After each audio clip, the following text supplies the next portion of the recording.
portions. All right, that's I like the stream other semester part. here. Like when they have to go through their names. That part's fun. What? Nothing. I'm just talking, okay? Why does no one love me? Oh, how dare you! You are so loved. If you think I don't love you, I'm a guy that tips a lady $30. That is pretty lovable about you. Why is it? This says it's streaming. Is it streaming? We got one comment. Okay, it's working. I don't There know they that are. They're all coming in. I can't get it to load over here. Ahoy. Ahoy, ahoy, ahoy, ahoy, ahoy. Howdy. Ahoy. Hey, everyone. Do you want me to call you? You have two choices, App. I like First of all, no, you don't. I already know. Well, no, they both still work. I like that Schaefer changed her name on here. Who? Oh, Schaefer. Rock Schaefer Scissors. I love a pun. I'm super. How do you know that's just not a different Schaefer? Okay, good point. Point well taken. No, I recognize the picture too, I think. Listen. One of my favorite games to play with Brandon is to come up with like the cheeky name of the article of an interview of someone famous, like depending on what it is, like, like obviously if it was like Dwayne The Rock Johnson, it would be like the name of the article would be like rock solid. You know what I mean? Yeah. I like doing that. I find that to be very fun. And goodbye, take your squiz. Like Bob Ruff obviously would be like, rough Dick trade. Bag. Oh, I just thought it would be like Dick or something. I don't know. That's what That's no, if it was him, it would be the Dick instead of just Dick, like Elf. The Dick, Elf. What were you going to ask me? You said I want to be called something, and I was going to offer you that you can either be called Blue Lightning or you can be called Electric Lemonade. I like Blue Lightning. I do like Blue Lightning. Great. That's a pretty good one. Great. Oh, there's lots of friends in here tonight. Hi, or maybe just lots of the same people commenting over and over again. Ahoy, friends. Hey, anybody that's in here that looked at Bob's Instagram, whose drink is Hugh's? Let's see. Everyone knows. Everyone will get it right. I know, but it's fun. It's fun. Everyone will get it right. It's very fun. It's fun for me. It's very fun. It happens.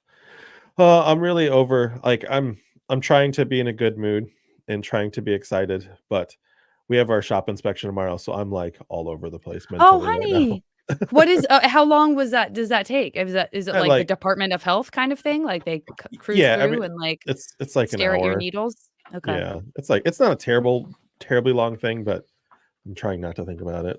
Yeah, I hear you. That's stressful. And then it'll be over. Yeah, and then but I feel you on that. Year. What are you talking about?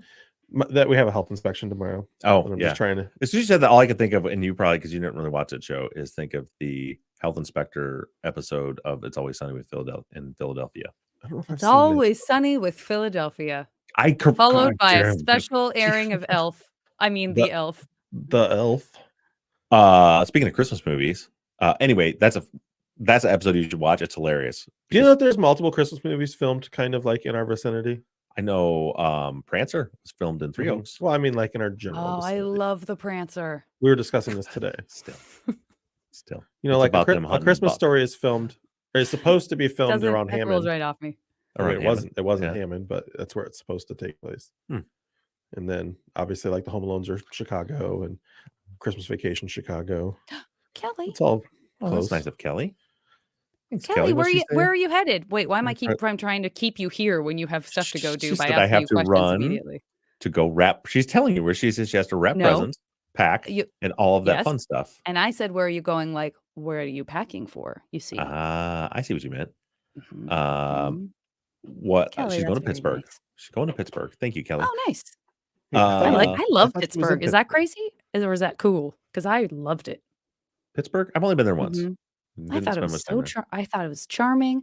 I loved the like history. I loved the grubby. I loved the cool. I love the grubby families. I loved that was great. The grubby. It was a little grubby.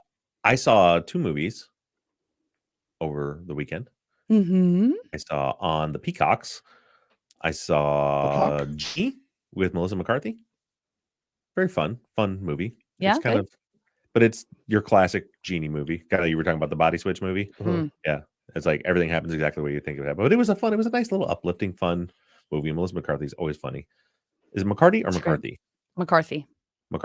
And then I took Parker to go see the new Willy Wonka movie, which was also. You like that one? I'm always scared when a new Willy Wonka comes out because I love the original. Yeah, it was it was fun. It was just, like they're both of them. Like neither one of them are going to win any awards. Of course, I don't know what wins awards, but they're both fun movies. And at the end, in Willy Wonka is a musical, which I generally don't like to watch a musical on TV. Like I don't mind like going to a musical, but like watching. I get that. But yeah, it was good. It was fun. It was over. Parker said that was a really good movie. So since my 12-year-old liked it, that made the whole thing great. Good to go. Great. I just finally started watching Fargo, this season of Fargo. Loving it. Yeah, me too. It's on tonight. It's that's the bummer. I'm not caught up. That's the bummer of us being on East Coast time is by the time we get done here and I go inside and then I'll be like, Becky, you want to watch an episode of the Fargo? And then she says nothing because she's been asleep for a half hour when I get in there. Got it. Yeah. We should have discussed this off. We might have to adjust our time by like 15 minutes coming up. Okay. Soon. Because I have to coach. Oh, so you'll be a little later. Yeah. But I think we'll see how that goes because I have Sketch Fest. Oh yeah. I'm rolling into Sketch Fest, and last year we were recording in the morning, not in the evening. We may have to make a full adjustment on the whole thing. So you can't be here till 8:15. So not for the pre-show at all. I would be at home. I would have to record at home. Okay. Well, we'll talk about that. We got next week off. Yeah. And then we'll figure that out because also you'll have Probably Sketch talk about Fest that off air. Yeah. when we come back. My bad. Yeah, maybe we'll have to do. Yeah, we'll talk about it because the thing we do mornings. We used to do it at 11 in the morning on Wednesdays, but because that's 8 Janet's time, but I have to leave to go to school at 11:30, so that doesn't work. Well, that's why we're hitting a timeout on that and talking about it offline. That's why. Yeah, my bad. I think we should work this out now, guys. Nothing will be resolved. Can we figure this out? All right. So we should start the show. So I'm going to end the pregame show right now. Great. Do you know how to do this? I'm good now. The video's been recording the whole time. Okay. Yeah. The audio's been recording the whole time. For those of you that are on Patreon and get the pregame episodes tomorrow, you're going to get looks to be a 57-minute pregamer, and then Friday you get the main show. So I'm going to hit stop on this. So thank you everybody for joining us on the pregame. We'll see you in 2 weeks. Remember, we're off next week because we don't feel like working. It's the holidays. Great. Say goodbye to the pregame people. Goodbye, pregame people. Goodbye, pregamers. I don't like it. Yeah, I don't either. Got to change that name. That's on you. Okay, right. Pregame's fine, but I don't like pregamers. Hang on. Okay, very important text message. Friday. Okay. The ex wants to know if I'm leaving the house tonight. I'm going to let her know. No. Recording as I do every single Tuesday night. I did not type that, obviously. And I shouldn't be mad at my ex-wife for not knowing that because my current wife, my lovely wife, my wife forever doesn't know that. Every single Tuesday, I'm like, all right, I got to go out there. She's like, what are you doing? I'm like, the same thing I do every single Tuesday night. We're children. Oh, Amy, I'm sorry you have Charlie 19er. Oh, no. Sorry about that. Hopefully I've been masking up a bit in public. I went to a show last night and I'm masked for sure. Hang on. I just open mouth cough on people, so it's fine. Cool. I just decided to start doing that. I thought, what the hell? Best work when I recently admitted live your best life. Yeah, I just thought live large. We'll go for it. It's not a big deal. Yeah. Okay, let's. The good news is none of that was recorded. Let's record. Great. Hit record right. Meow. Oh, I already had. So sorry. Okay, that's fine. It's all about the clap anyway. Yeah. 1, 2, 3. Good stuff.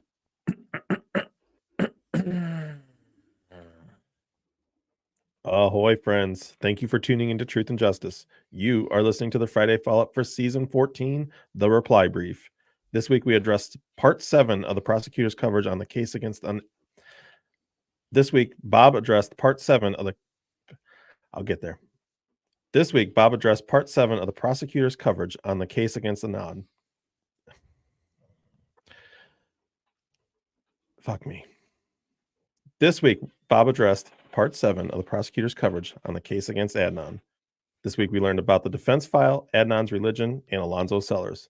I'm joined by Bob and Janet on this holiday episode of the Friday Follow-Up. We have a lot to discuss, but before we dive in, do we have any housekeeping? I don't think so, other than just you kind of reminded everybody that we this is the holiday weekend, so for us, so there will be no Sunday episode or Friday follow-up next week. We're taking the week off, so we'll be back the 30th of January for our next main episode. So in 1 week from Sunday, we'll be back. Other than that, I do want to circle back. We promised we were going to try to figure out if anywhere it said that the school called Hayes' family to say that her cousins weren't picked up at 3:30. One of our listeners, gosh darn it, I think it was Colin. I'll look that up in a second here, but I believe it was Colin. Did find, so what we were missing, we saw all the police reports, and we saw young Lee's trial testimony at the second trial. And this listener went back and looked at the first trial, and in the first trial, the one that ended in a mistrial, we did get our answers. Zach, do you want to read the highlighted portions of that? It says, do you know about what time you received a phone call that Hay had not picked up your cousins? It says the answer is around 3:30. And it said, what, if anything, happened next? Then after a while, I called my sister's workplace, her best friend, and I called the school, but I was unable to reach her. So, I mean, that's what we know now is around 3:30. Yeah, and then the last line, too, because it gave some context. Where's your sister working at this point? At Lynn's Crafters in the Owings Mall? The last one, the one that's highlighted. Oh, after a while, I didn't know you wanted me to read all that. After a while, my mom was really worried and asked me to call the police. Yep. So there it was. And it was Colin Shortland that found that. Thank you so much, Colin. Thanks, Colin. Yeah. And yeah, so that gives us some context. So not only, what we're always looking for, as I say, is you're looking for experiences, not times. And I think we get a real good picture of what went on there. That at 3:30, the school called. In response to that, the family called Hayes' friends, and they called her work, and they were looking for her. And then eventually, mom got nervous enough that they called the police, which happened about 5 o'clock. So the timing there seems to be spot on. So it was probably around 3:30 when they got that call. So the conversations we were having about, well, maybe she didn't have to pick them up until 5 o'clock. Doesn't seem to be the case. Seems like the Campfield Early Learning Center was on alert by 3:30 and calling the house. So it was not normal for the cousins not to be picked up by then. Well, there you go. And one other thing that I want to touch on, and this is just, if any of you are interested in this, one listener had brought to my attention. So the whole conversation we had last couple of weeks about Asia and the second letter, where we had mentioned, or I had mentioned that, the whole idea of this is beyond silly, because all the mail that goes out of that jail is read and reviewed by the jail staff, and the prosecution has access to all of that, everything that goes out of there. And we actually, and I'll look this name up in a minute too, because I want to give this person credit too. But one of our listeners, we'll clean that. Brandon, I'm going to have you clean this up for me. Good. I had a cough. This chair's squeaky as hell. Okay. Oh, when did he say, as long as you're cleaning stuff up? Kathy says I don't remember. Did he say January or something instead of December? Because it sounds like maybe you said the wrong month too earlier. I don't know. Great. Oh yeah, I said January 30th. I meant December 30th. Thanks, Kathy. All right, here we go, Brandon.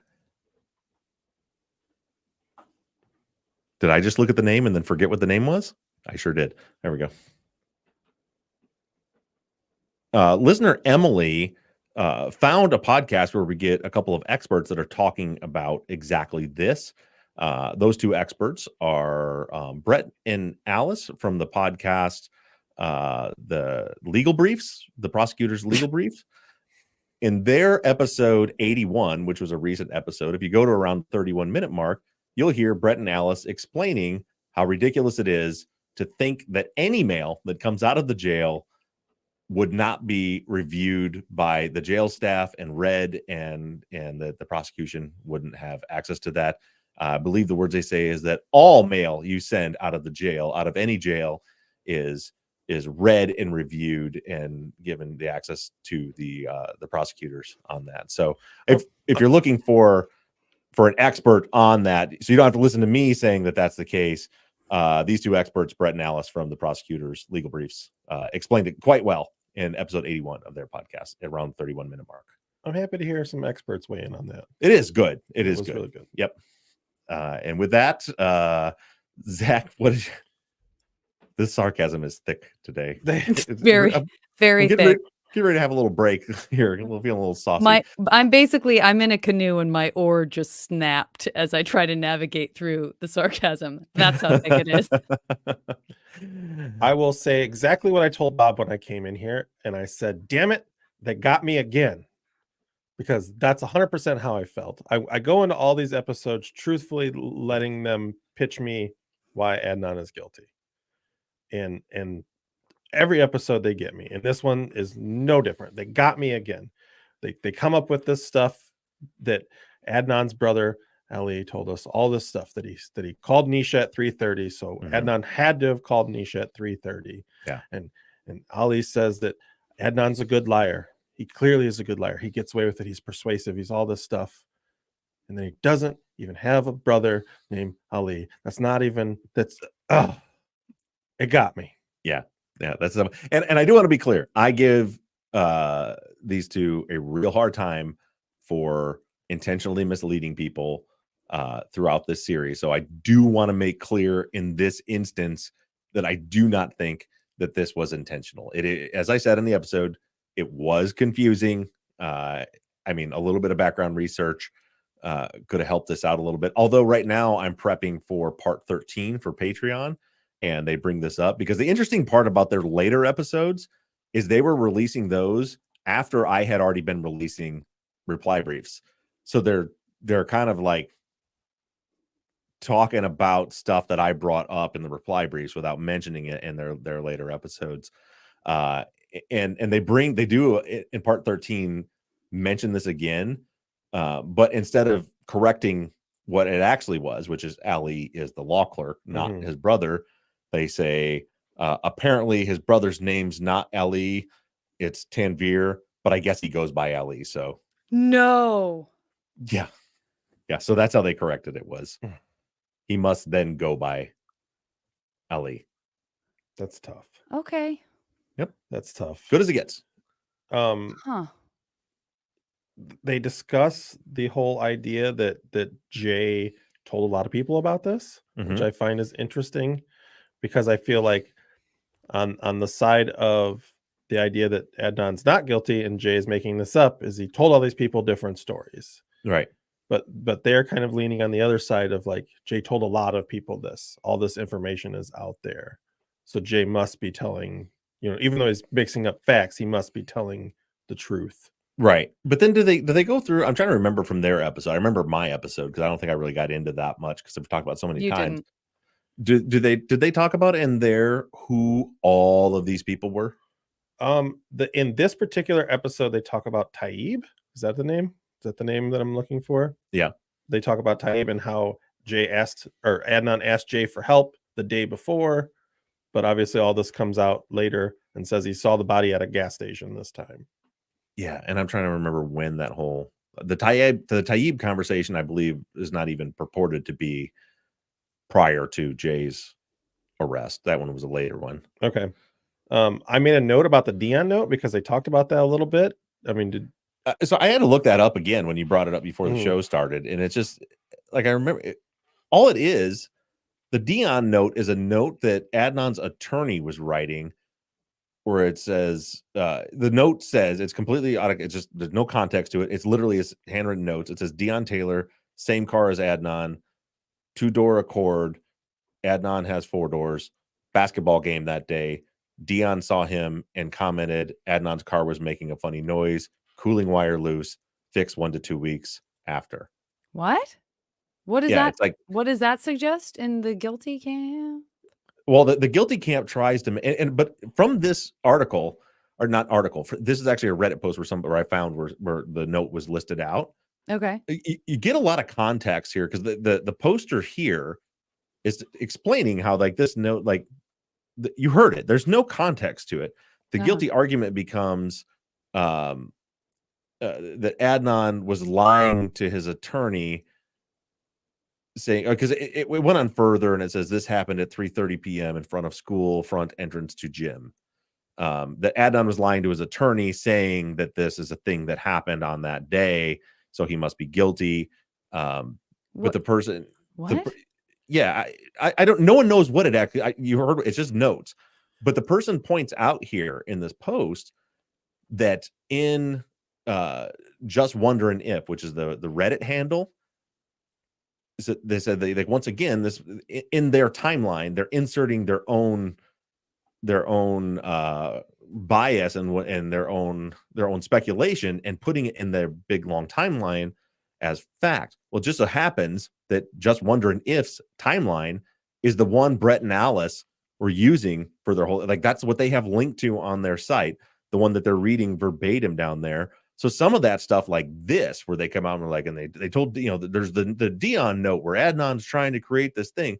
They literally just read that off of this person's Reddit post. But it's not, from what I can't make anything out of that. I don't know what that means. I don't know if that's something that, if he's looking There's to try nowhere to find that an alibi. says, like, on this date like, on the date Yeah, of nothing. Hayes' disappearance. There's nothing to put it into that context. Well, I think that the context, or I think what they're trying to say is that this was Adnan trying to create an alibi for himself that we know is provably false because he didn't have the car that day. Right. But they're trying to make it sound like it was an alibi. Like, look, he saw me with this car. Yeah. And that's what this whole, like, post is about, is that person that created that timeline that they used as their script. They created this timeline a long time ago, by the way, that this timeline that the prosecutors used as their script, that they wrote that is exactly what you just said. But when you read the actual note, it's nonsense. It's just a random nonsense note in the middle of Floor, his attorney's, trying to figure things out at the beginning. Like, there's no way anybody can say what that means. So anyway, that was the Dion note. I thought, because you brought it up, and then I remember, like, oh, I remember hearing the episode, but I didn't really address it because it's not even something that, like, the state tried to use. I just found it interesting that they brought it up. Mm-hmm. A big point that you touched on that I'm still iffy on is the idea that Adnan lied on Serial.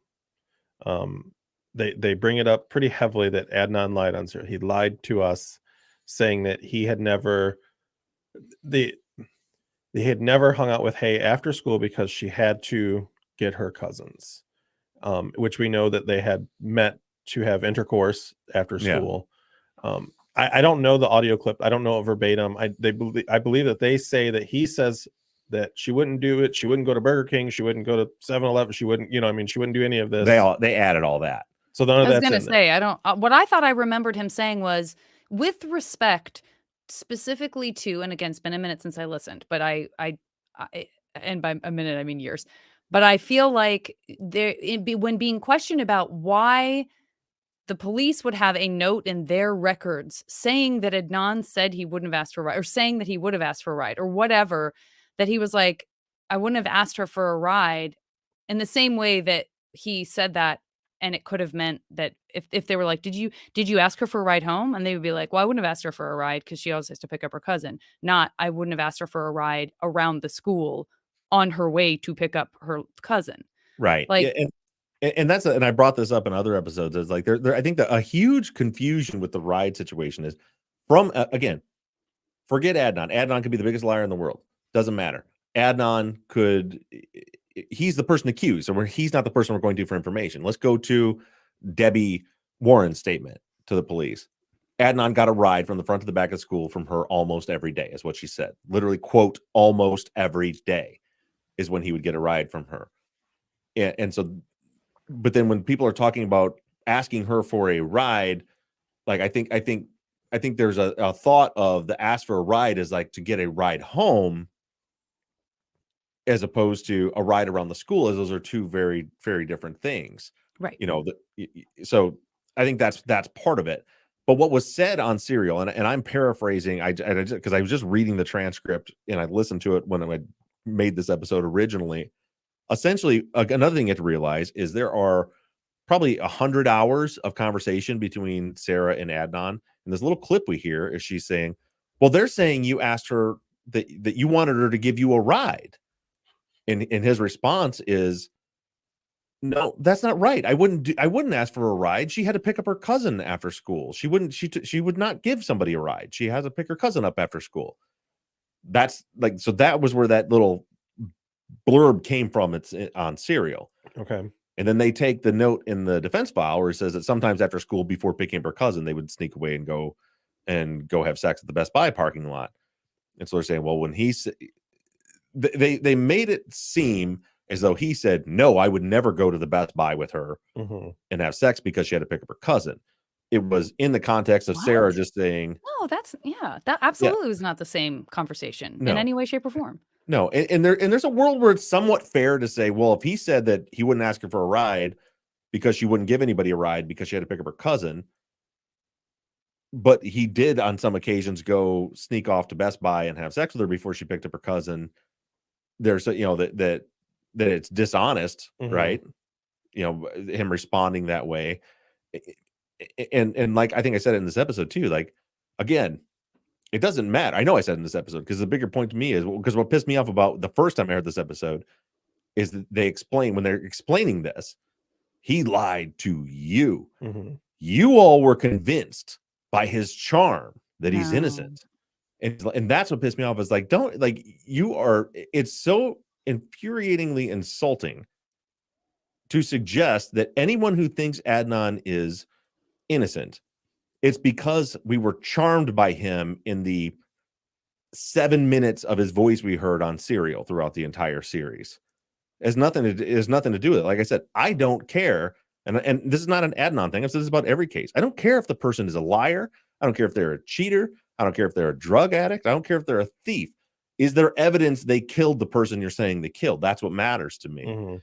So there's an argument that it's, it was dishonest when he told Sarah that, but you also have to remember we don't have the full context of that conversation. All we hear is pop into the middle of a conversation where it's like, well, they're saying you asked her for a ride. And he's like, no, I wouldn't ask her for a ride. She had to pick up her cousin. We don't know the rest of the context from it. Ultimately, it doesn't really make a bit of difference to me as far as how the case goes.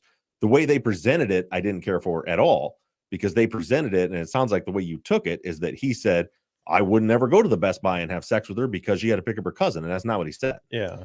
And they allude to it in the episode. Again, I don't know what is said on Serial. I haven't listened to it, but they did mention like that. It sounded like that he had mentioned that she wouldn't take anybody to, like I said, multiple other places. I don't know if that was actually said or if they made that up. No, that was them going. He said, she wouldn't give anybody a ride at school. She had, whatever he said, something like that, because she had to pick up her cousin, and she had to do that every day. So she didn't have time to do any of that. And so then I can almost hear Brett saying it. I don't remember if it was Brett or Alice going like, so she wouldn't give anybody a ride. She wouldn't go to Best Buy. She wouldn't go to Burger King. She wouldn't go to 7. That was just them kind of expanding on, but yeah, like that's the whole thing is the way they present it. It makes you feel like kind of like they did with the Hayes Diary episode. Yeah. They say all this stuff and the way they present it, they're not saying quote, right? But the way they present it, you feel like they're reading directly from it. Right. When that's not the case. Okay. I'm sure we'll get back into this, but just as my notes, the Alonzo Seller stuff is really interesting to me. It's kind of crazy. The whole idea of him, they push it on to the fact that he was cleared, so they just kind of move on from him. One of the parts that I think we discuss is they say he's cleared because his time card shows that he got off at work at 4:00. And they seem to accept that pretty easily in the episode, but literally they're talking about him finding the body on the clock, which is something I caught regardless of how you feel. That doesn't make sense to me. I don't understand how you can clear somebody by saying, oh, their time card is punched in and they were here till 4:00, but we know for a fact that he found the body on the clock, which means he wasn't at work. Yeah. So that was a big thing for me. The other thing that I can get into really quick is they did a good job. And I truly believe this too, when they were talking about his indecent exposures and streaking. And they said that typically doesn't escalate, which I feel like that was true. That doesn't seem like a crime that would escalate past anything more than that. You know, it doesn't become a physical violence. It doesn't become anything like that. And then in your episode that you say that he had an incident where it did escalate with a woman in a car. So is that them just not researching well enough? Is that them being completely biased and not giving us that information? It's kind of par for the course in the whole thing. Because again, it's interesting that right now when I'm working on their part 13 for Patreon, that they're circling back to some of the stuff. Because again, they're hearing when they made the 13, they were hearing me talk about this stuff already. And so now they address it, but they're like, oh, whatever, a little misdemeanor thing. But yeah, you can tell they've pulled his criminal record, right? Mm-hmm. When they're making this episode where they're going on and on about how streaking doesn't escalate. Well, that may be statistically true, but right in front of them on that piece of paper, it shows that in his case, it did escalate. Now, in the last couple of weeks, I've thought a lot about sellers after my conversation with Robbie on Instagram a couple of weeks ago. And I still, personally, I'm in the camp. I think it's super weird. I think there's something more to him finding the body, but I personally, based on the information I have in front of me, I don't see him as a viable suspect in the murder. That being said, there's stuff in the case file that we have not seen, which is part of the reason why the conviction was overturned.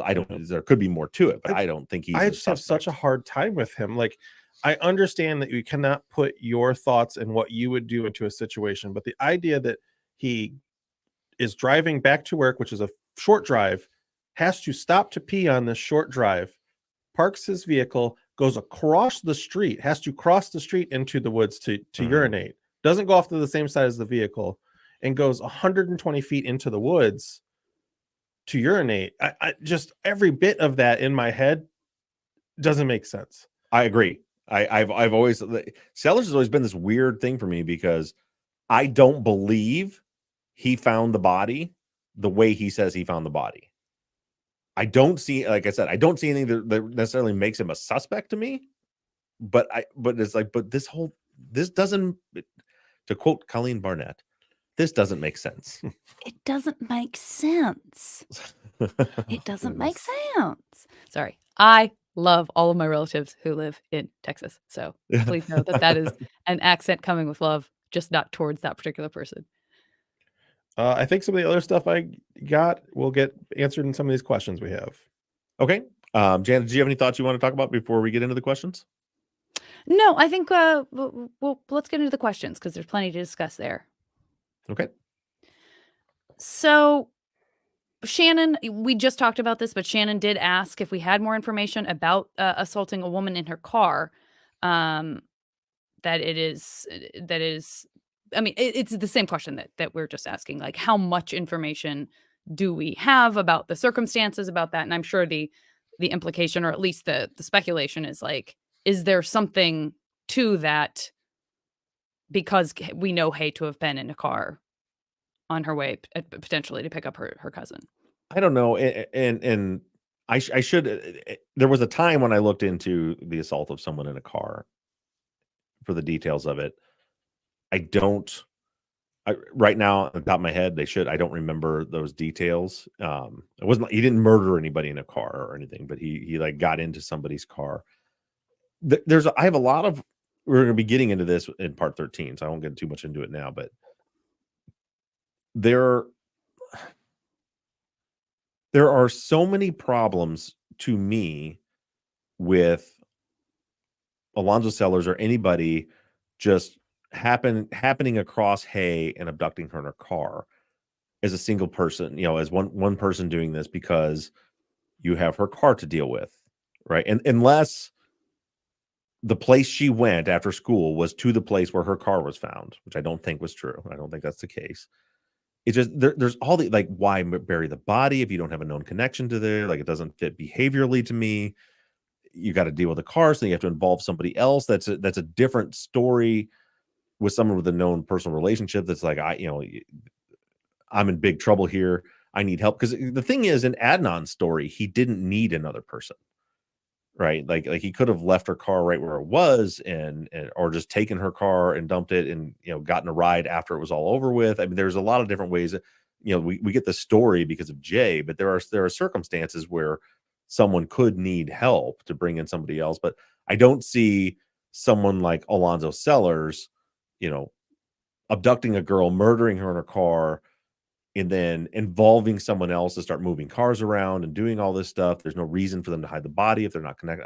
I don't know. I have a lot of issues. Like I've tried 6 ways to Sunday to wrap my brain around him as a suspect. I acknowledge he could. I have no idea who did this.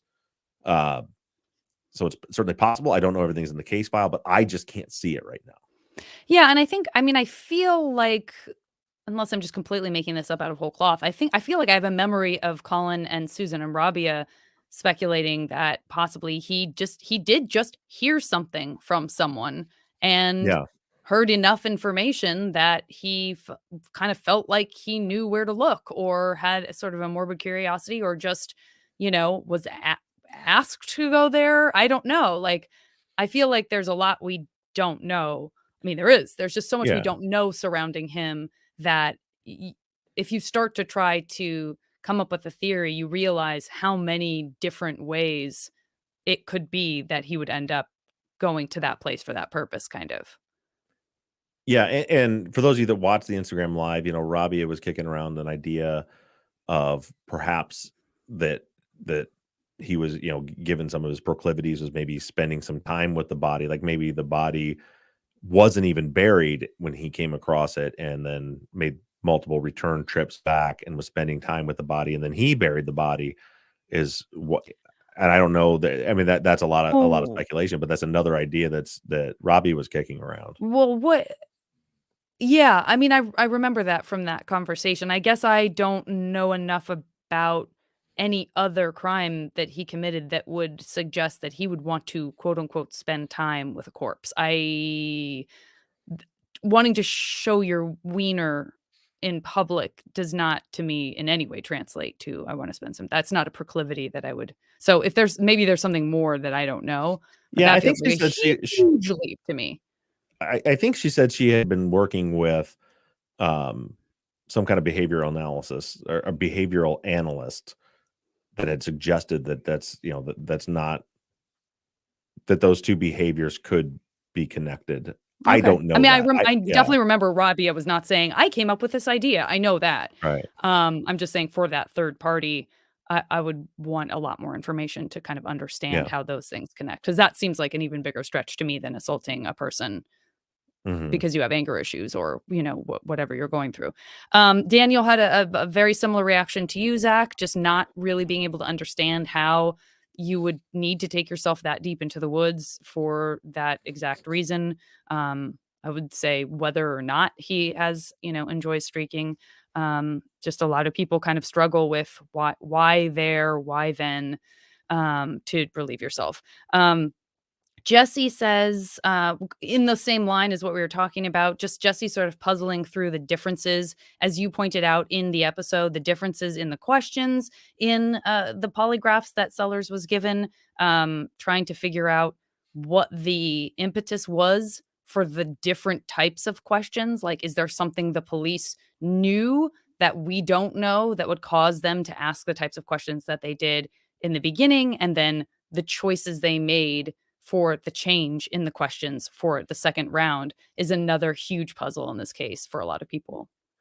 Yeah, and all we can do is speculate on that. I mean, it seems to me, I personally think at this point, clearing Sellers was checking a box. They were, by this point, by the 24th, they were all in on Adnan at this point. Right. There's no question. They had pulled his cell records. They were pulling the records. They were getting the names of the people attached to those records. They had the cell site locations. They were going after Adnan at this point. I've always thought the way they were these questions, like, well, let's just get him through, pass a polygraph so we can say we cleared him, and then we'll move on, because we're at this point, and again, not in the official record, but I think it's very clear in the record that we have. They were already talking to Jay at this point. I think this is more indication, if I'm right about them just wanting to clear Sellers, that they were already talking to Jay at this point. I think they already knew they were going to close this case because they already had somebody on the hook that was willing to say that they helped bury the body. And so because of that, they were just checking off the boxes, because they are the questions are, you know, the way they're worded, all because they just ask, you know, do you know if she was run over by a car? Do you know if she was killed with a baseball bat? Do you know? They never say, do you know if she was strangled? They do say, do you know if she was choked, which is close. But it just seems like, to me, it just seems like they were crafted in a way that he could answer them. It reminded me, when I read through it, of years ago when I was applying for fire departments. One of the things you have to do, there's big psychological screening, there's physical agility screenings, and then a lot of the places will do a polygraph, or a voice stress analysis, but a lie detector test, quote unquote, one way or another. And I remember sitting and they do like a pre-interview, and I remember mine. We were just talking about in the pregame show that I was a bit of a goody two shoes when I was younger, and they were like, "Well, one of the questions was, have you ever taken any illegal drugs?" And I was like, well, here's the thing. Like, my mother-in-law gave me, one time I had a toothache, and she gave me some of her prescription ibuprofen that was not prescribed to Oh me. my. And I don't know. And then the examiner's like, okay, all right, well, we can get around that. So what if I ask you, he changed the way, I think he ended up asking, he's like, other than what we talked about, Right. have you ever done any illegal drugs? You know, Did he or also tousle your hair and give you a lollipop when you were done? Because that's the cutest don't cutest thing to be nervous don't about. think I didn't feel like a real Oh. like, I'm glad I can answer no to this because I can get the job, but also this is embarrassing that this is the thing that is sticking Yeah. out to me. Uh, but it almost seems something like that, where it's like, all right, well, how can we ask these questions where you can answer them on it? Now, do I think that the police are like, oh, we have evidence, we know that Alonzo Sellers is our guy, but we're already framing this other guy? Of No. course not. Yeah. No, I think they're like, we know we can close this case. This guy's just kind of in the way. And what reinforced that notion to me is when the information came out, when Adnan's conviction was vacated, and we found out they in fact did have other solid leads about Alonzo Sellers that they hid from the defense. So they were actively, it seems, they were actively trying to hide anything that made it look like Alonzo Sellers would be a suspect, which then, if you take that, couple that with the odd questions in the polygraph, and the big change in the questions, it just seems like that was, a way to check off that box. We did a polygraph, we cleared him, we're good. Do we know what any of those leads are, or do we just know that there was leads? So the problem is that everything was redacted, right? So they said there was two suspects. One of them, they had a note that said that this person had said that, literally said they were going to kill Hay. They had a tip. Somebody called in and said, and it was one of it. But through context, the internet kind of figured out those two suspects were Sellers and Bilal, who we've heard talked a little bit on the podcast, which was the guy from Adnan's from the mosque. And then one of them had a family member that lived where the car was. We know that was, if Alonzo Sellers, I think I mentioned in the episode, his brother's wife lived there, in that neighborhood, right where the car was found. And one of them had means, motive, and opportunity. So but everything's like redacted. It was like the judge saw it, we didn't see it, so it's hard to know what that was. But it was enough that the judge agreed to overturn the conviction based on it, which means the judge found it to be exculpatory and material, which means it would have had an effect on the trial had the defense seen it. So there's meat there. There's something there. And for by the time we're at this particular reply brief, we have not gotten, you just mentioned Bilal. We dig deeper into that. Like, if you're a Patreon member, you just heard more, right, about Bilal? A little bit. I don't get into Yeah. him too much because there's really nothing there. Like, Bilal's connection to the case is, Bilal is the one that helped Adnan get the phone. I believe Adnan bought the phone and Bilal put it on his account so that his parents wouldn't know that he had it. And Bilal was later found to have been molesting children. He was a dentist. He was like sedating them and molesting children. He's a bad guy. Bad guy. For sure. But there's until the information came out in the when the conviction was vacated, we didn't, there was no reason to suspect Bilal. But when the conviction was vacated, like I said, we don't know who was who and who they're talking about, who had means, motive, opportunity. And they said, the other one had motive. I don't know what those things are, but I don't have any more to really dig into Bilal. I would say, I feel like the most information I remember getting in this case about Bilal is in Rabia and Adnan's book. Yeah. I feel like they dig into it pretty deeply because there is definitely question around those deeds, what he was being held responsible for, why he wasn't brought to testify, and how he disappeared. Yeah, and if I remember that story correctly, what it was is Bilal was going to testify because he was at the mosque that night, and he was going to testify that Adnan was there, that he had a conversation, whatever it was, and then he had gotten caught. If memory serves, it was something like he got caught like in a van with a young boy or something, and like it was a pretty terrible situation. He had very serious charges. And then all of a sudden the charges were dropped. He disappeared, left the country, and didn't testify. And so I think the allegation there was something along the lines of, basically the state put pressure on him saying, and this is all allegedly, it's just speculation. How much there's more evidence to it. Nothing that I know of. But that there was, that they were, we'll let you off on this and let this poor boy not get any justice for what you did to him if you go away and don't testify.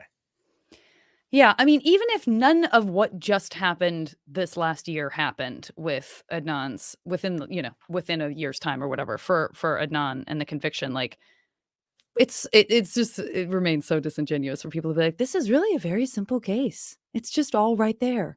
Come on. Yeah. It's so clear. Not it's like there are so many twists and turns. There is a reason, and it's not because Adnan is charming. There is a reason that so many people chomped down on this and were like, oh my God, there's so much here. Because just the Sellers and Bilal stuff, completely outside of what happened with the vacation of his conviction, is very strange. It's just it seems to me uniquely strange that all of this is tied up in this case and poor Hay. Yeah. And that's getting into like alternate suspects. When you get into just like the evidence against Adnan, it drives me crazy when people are, oh, this is so simple. He's obviously guilty. I'm like, are you kidding me? Like there is so much to this. Like, it's amazing to me that they will laugh and joke and talk about how crazy conspiracy theory anyone is who thinks that a black man who deals drugs would create a false testimony for two cops who have been caught in this exact situation doing exactly that thing. That's insane to think that's the case. That's conspiratorial. What about Becky? Wrong day. Inez, wrong day. Debbie, wrong day. The guidance counselor's office note. Must have got it earlier that day. The track coach, wrong day. Wrong time. Wrong day, wrong time. Right. There's Asia, wrong day. Like, how many things do you have to believe? Like you want a conspiracy? How many the Nisha call can't be a butt dial. Even though you can prove without question with just, as I said, cell records and MapQuest, it's impossible for that to have been the two of them together. Guilty or innocent, it's impossible. But no, butt dials don't happen. That's wrong. And oh, by the way, your star witness got every single detail absolutely wrong and tried 8 different times to tell a story that matched. Not one single time came up with a story that's possible. That's fine. And then they believe all that. And then think, if you think these cops did exactly what they've done and been caught doing on 3 other occasions, you're the crazy one. Yeah. It's a nice little soapbox. Sorry. No, but I mean, everything you just said is true. Like the simplicity is in the fact that there's zero suggesting that he did it. The complexity and the thing that sucks everyone in is all of the stuff around that is strange, underexplored, misrepresented. That's where all of the stuff comes unglued and you're like, oh God, I have to solve this puzzle because this doesn't make any sense. And the reason it doesn't make sense is because it doesn't make sense. Um, Exactly. okay. So there are definitely people wondering, again, because we've just touched on it, and because it's been kind of in the zeitgeist, if we know if Bilal or Sellers' DNA was ever tested again, was anything we have run against those two people. I don't believe so. No, no, I don't think we have either DNA, and I don't think it was run. No, none of the alternate suspects that have come up, Bilal, Sellers, Don, any of those people, none of their DNA has been compared to anything. Right. Okay. Joni is just still feeling really confused about the Ali memo and how he would know the things in the memo. And um, if the defense didn't have the state file, how would they know about the cell records in the Nisha call? So Joni's just feeling some confusion around like timeline and that memo and where all of that information would be pulled from that Ali would then be kind of summarizing it. Yeah. So one thing I saw in that question, they said that how would the defense know about the call log? They were fighting to get the defense files or the prosecution files. That's not true. The state turned over that stuff in discovery. What they wouldn't turn over was who the informant was or Jay's statement. I think it was around August they finally told them, okay, it's Jay Wilds. But and that's when this memo is written, right? So at this point, they have the cell phone records. They've been trying to analyze the cell phone records. They've been doing their own investigation. They have the police notes from them interviewing Nisha. They have all that stuff. But what they don't have is, and at this point, they also know that Jay is the co-conspirator. What they don't have is Jay's statement. So like they have this pile of data, but they don't know what it all means, and they don't know what the state is alleging happened. Like they know they're saying that Adnan killed Hay. They don't know when he supposedly did it. They don't know where he supposedly did it. They don't know anything about moving the car, about burying the body. Like they just have these like all these basic details. So just understand that. So they had a lot of information they were working with. They most certainly remember when the police had gone to, I believe when the police went to talk to Nisha, I think the defense investigator had already been there or went there afterward, because they got the cell phone record. So they're trying to go down. They know from the arrest warrant that the cell phone records were the basis for them closing this case. So the defense at the same time is trying to go through the cell phone records and figure out what that could mean. So I hope that answers that part of it. So that's strange to me. As you said that, I think about this in real time. You say the defense had the cell phone records and they're going through the cell phone records, but they don't know that the co-conspirator is Jay Wilds, and they don't know what his statement is. And I get they don't know what his statement is, but I feel like Adnan would have stepped up at some point and during that time period and said, well, Jay had my car, Jay had my phone. I don't know if he realized it at that point. Okay. You know what I mean? So remember, it's 6 weeks, 28 days when Hayes' body was found, 6 weeks when Adnan was arrested. I don't know if he had pieced those things together, or I have no idea. But by the point in time of this memo, they did know it was Jay. Okay. And so at that point, I think he said that like Jay had my phone card.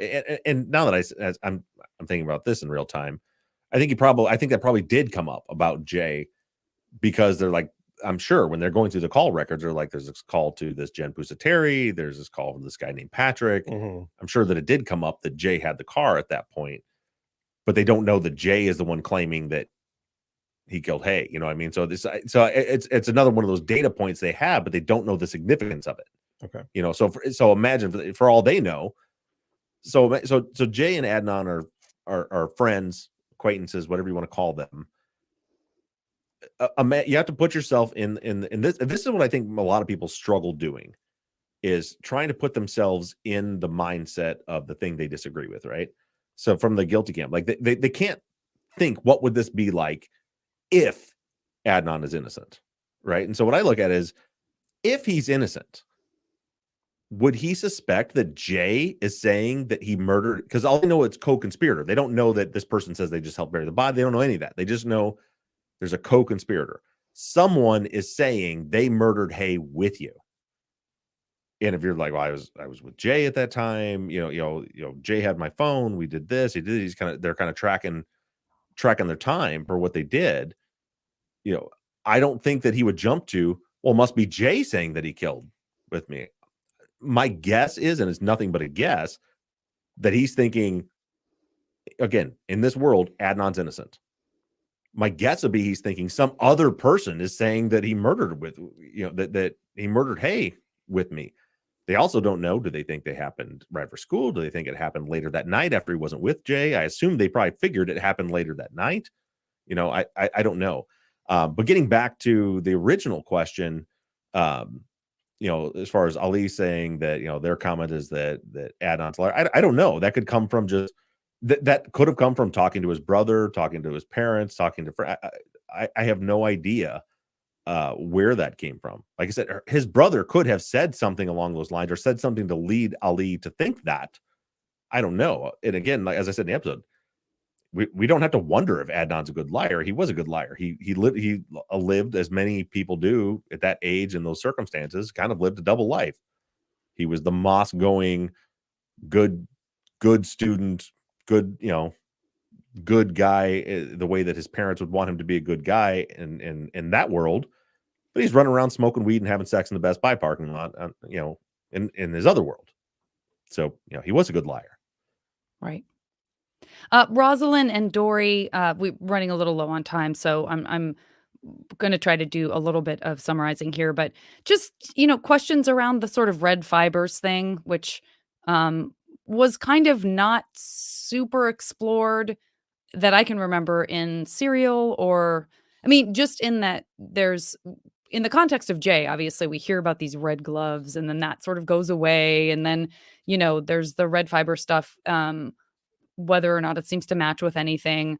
People are just still feeling kind of confused about, what are those red fibers? And it sounds like no one ever figured it out. And does that mean that it's definitively not those gloves, etc.? There are no gloves. There's no like. Sorry to laugh. I mean, the state's theory, the state's argument would be, well, he must have thrown those away. But they never found a pair of red gloves that Adnan. No, they've never seen a picture of Adnan wearing red gloves. They never have a testimony of anybody but Jay saying they've ever seen Adnan wearing a pair of red gloves. I thought I heard something at some point that Adnan had said he had red gloves or something. No, what Adnan said was when they arrested him and they took him in for his interview, he said the cops kept saying to him, "We know about the red gloves. We know about the red gloves." And so he had relayed that back to his attorneys. Like, they kept talking about these red gloves. And I think what one of the attorney's notes are like, well, how did Adnan know about the red gloves? And then his answer is in there. It's like, they kept saying to me, we know about the red gloves. That's how that was Adnan's connection to red gloves. There's no evidence at all. It doesn't mean it's not, absence of evidence isn't evidence of absence, but there is no evidence that Adnan has ever in his life owned a pair of red gloves. Mm-hmm. That came, if you're in the conspiracy theory camp, right, that the police fed this story to Jay, it would go something like this. We have no evidence. We had red fibers in the grave.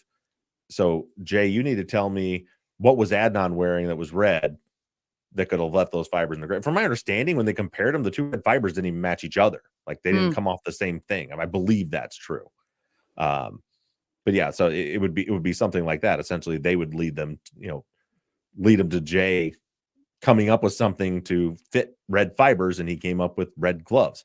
In the weirdest way ever, in the 55-degree day, when Adnan's walking all the way across the parking lot after murdering Hay and going and making the phone call, he's walking back across the parking lot wearing his red winter gloves.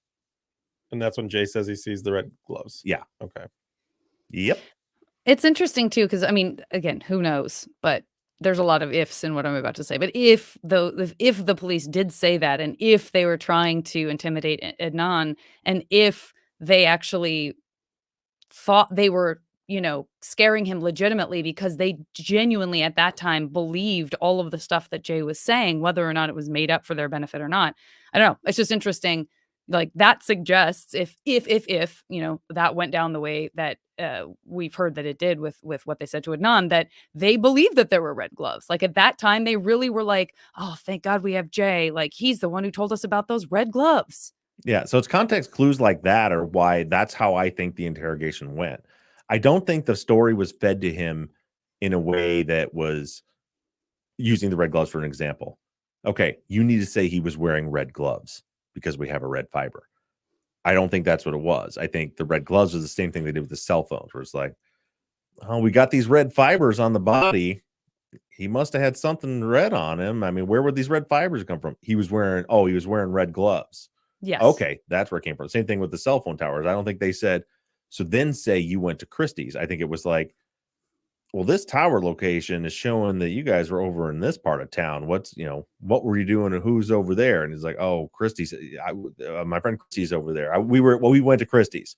That's right. We went to Christie's house. I think it was something like that.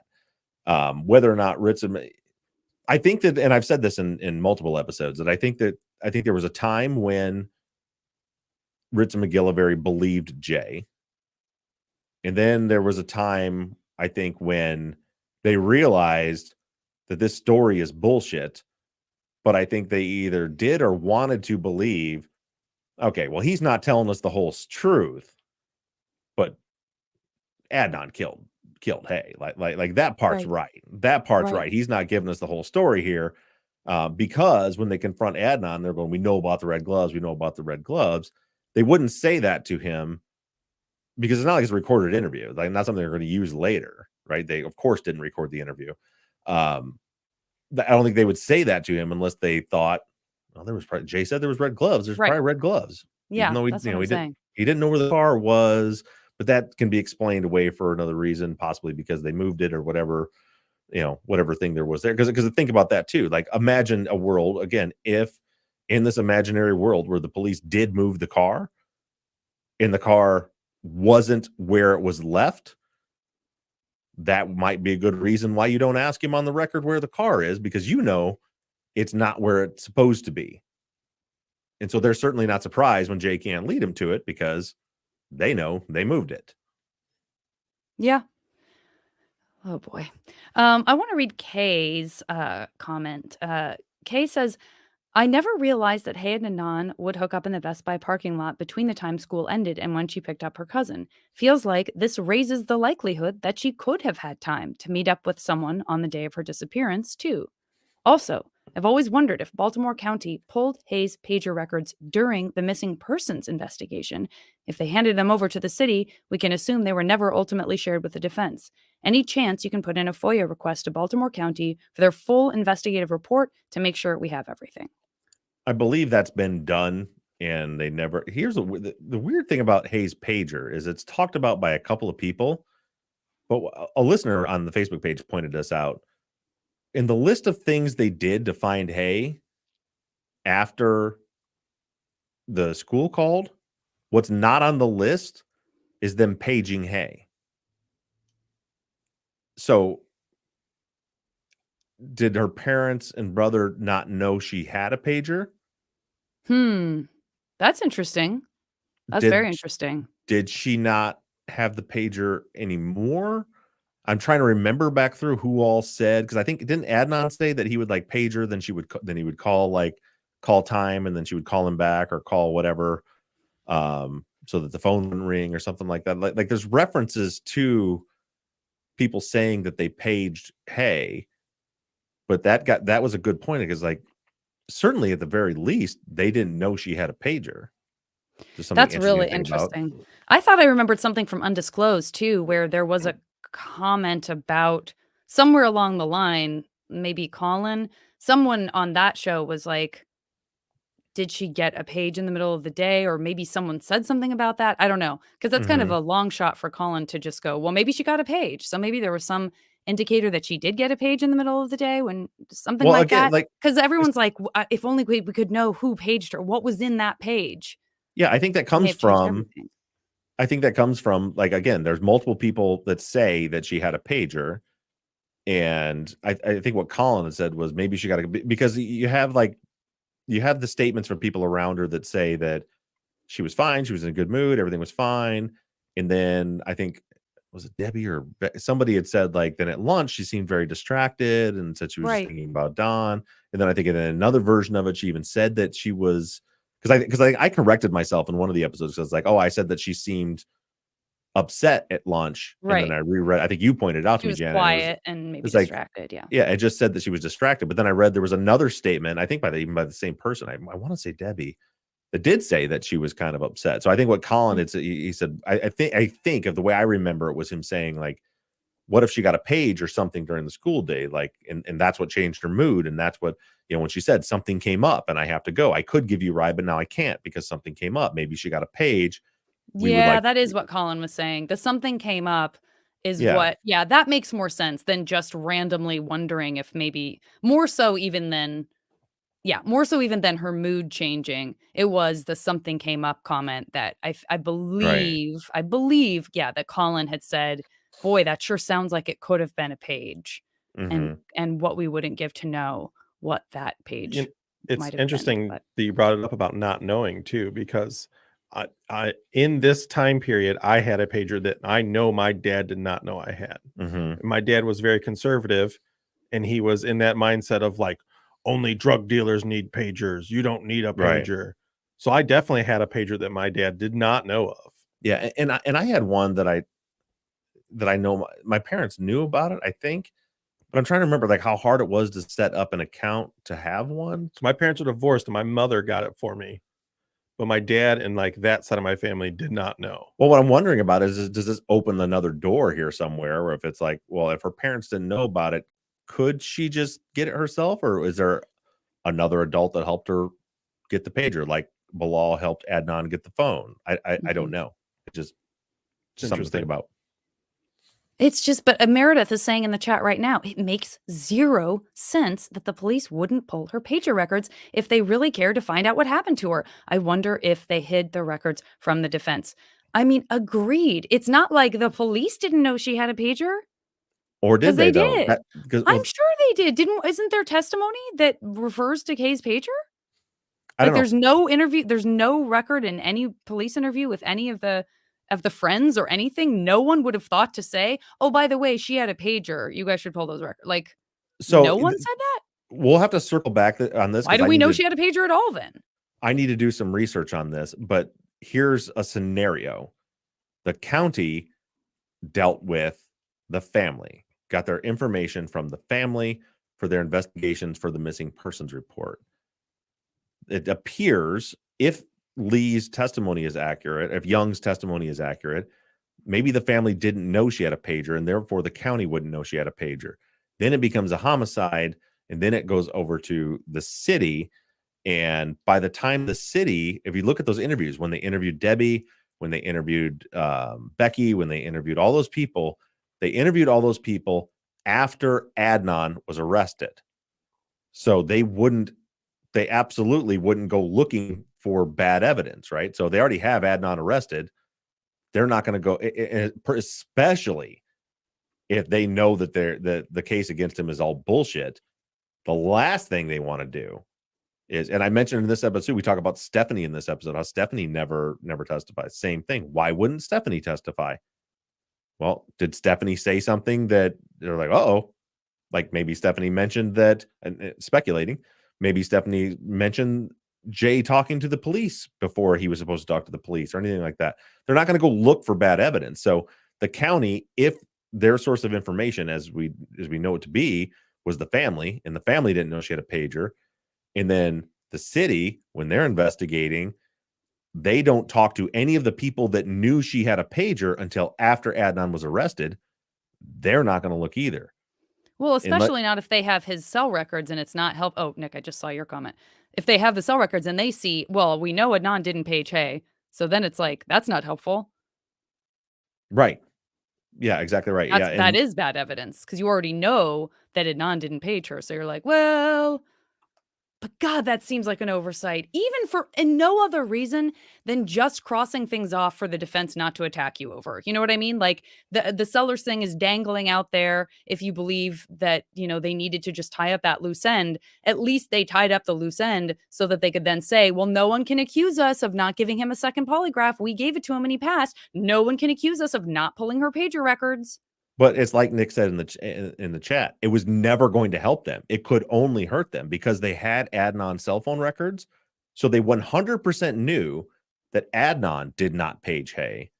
So by pulling the pager records, the only information they can get out of that is that someone else paged Hay, which opens the door. It doesn't tie up a loose end. It makes it can only make their case worse. If they know for a fact Adnan did not contact her, then pulling those records can only either be neutral or make their case worse. And there's nothing we've seen in any of the files that references the police's attempt to do that in any way, shape, or form. Nope. There's just no indicator that would happen. And the defense didn't ever, like, during the trial, no one said, why didn't you pull the pager records? Like, while we've got you on the stand, why didn't you pull the pager records? Because that seems like a big deal. That's what I need to go back and check, because I don't know if that was brought up.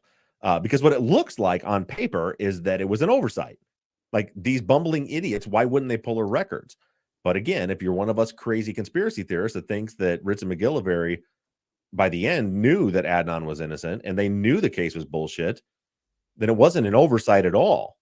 There was no way they were, because imagine they arrest Adnan and then all of a sudden you see numbers on that pager during school, right after school, that bring in a whole other suspect. But they've already got their case closed. And it's already pretty clear they don't give a shit if they get the right person. They just need to close their case. We've seen, we can, forget this case. Look at the other cases they were caught in. They don't care. I mean, they literally had people telling them someone else did it, but they went with the person they told to say this person did it because they didn't care. It was easier for them to close the case with a direct witness pointing the finger than it was to do any actual police work. So, yeah, I think it's just more indication. I don't think they're dumb enough to have not pulled those records to get a clearer picture of it. I think they didn't pull the records because like I said, it's a no-win for them. At best, it's neutral. At worst, it ruins their case or brings in a whole nother suspect that's going to give the defense something to fight about. Oh, it's just incredibly depressing. Shannon says, this is just a general question. If the state were to retry Adnan, are they allowed to change all of their theories of the case? I'm re-listening to Undisclosed and just realized the prosecution said Adnan was driving Hayes' car when she was killed. I know there are a million crazy things the state presented, but what? Yeah.